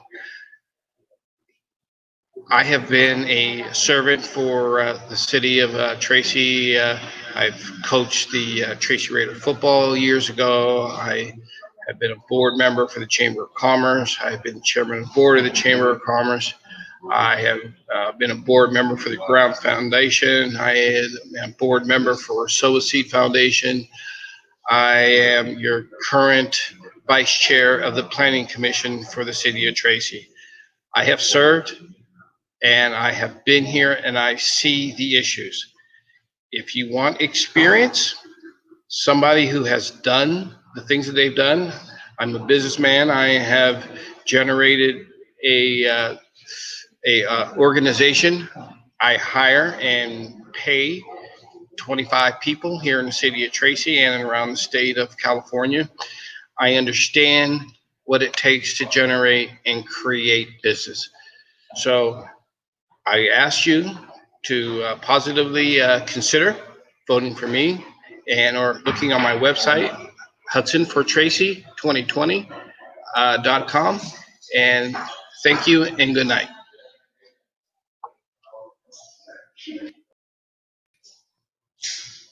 Thank you, Cliff. At this point in tonight's experiment, we're going to try one more thing.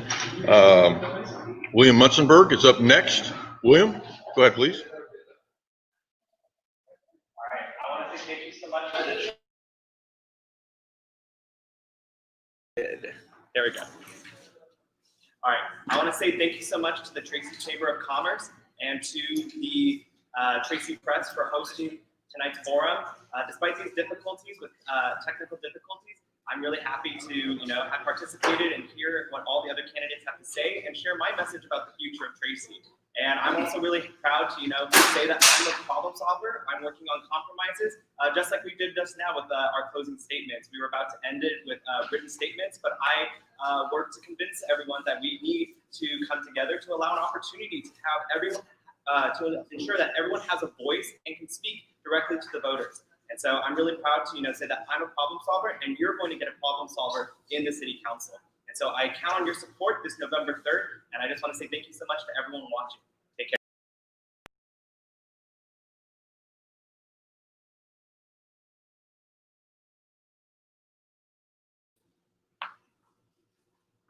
Good evening, friends and neighbors.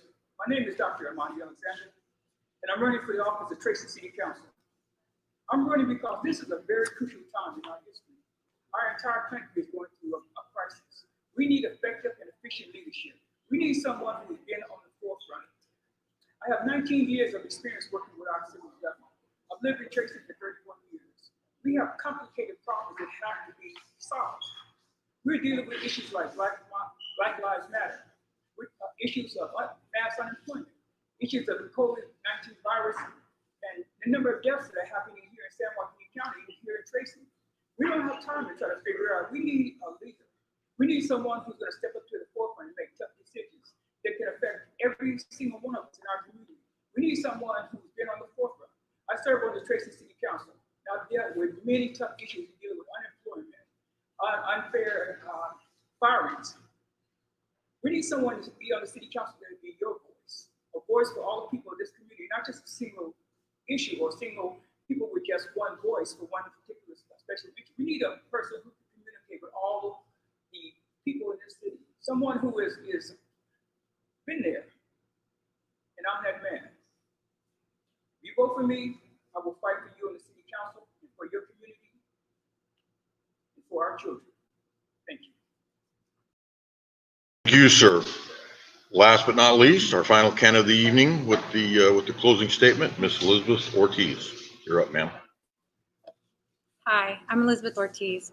I plan on living in the city for a long time, and I continue to want to play an active role in making sure that Tracy is a great place for children and for our community. As a council candidate and Tracy resident, I feel a sense of duty to conserve standards. I feel to more head of household jobs to Tracy and increase access to meaningful and sustainable job training and employment. Together, we can make our city cleaner and safer with nonprofit, faith-based, and philanthropic programs within the community, as well as with stronger neighborhood watch programs and volunteer-based community cleanups. I also believe that a lawful society is not possible without law enforcement. I have signed the Heritage Plan for America Police Pledge to oppose any bills, resolution, or movement to defund the police. Thank you for your time and be safe. Thank you very much. Well, on this screen, you can't hear the round of applause that each candidate just got. Thank you to the live crowd here. Again, I want to thank all of you that have participated tonight and been very, very patient with us at home or wherever you may be watching this live. Certainly want to thank all the candidates for their patience. It's overall, I think it's been a good night. We got the message out. And again, tomorrow afternoon, you can watch for their closing statements on the Tracy Chamber website. Once again, we do want to thank the Tracy Chamber of Commerce for hosting us tonight, along with the Tracy Press. Workvine 209, again, here in Tracy, is where we are at tonight, live. You've heard from your candidates. Feel free to continue to ask questions. Again, we thank you very much, and don't forget to go out and vote. Thank you very much, and good night.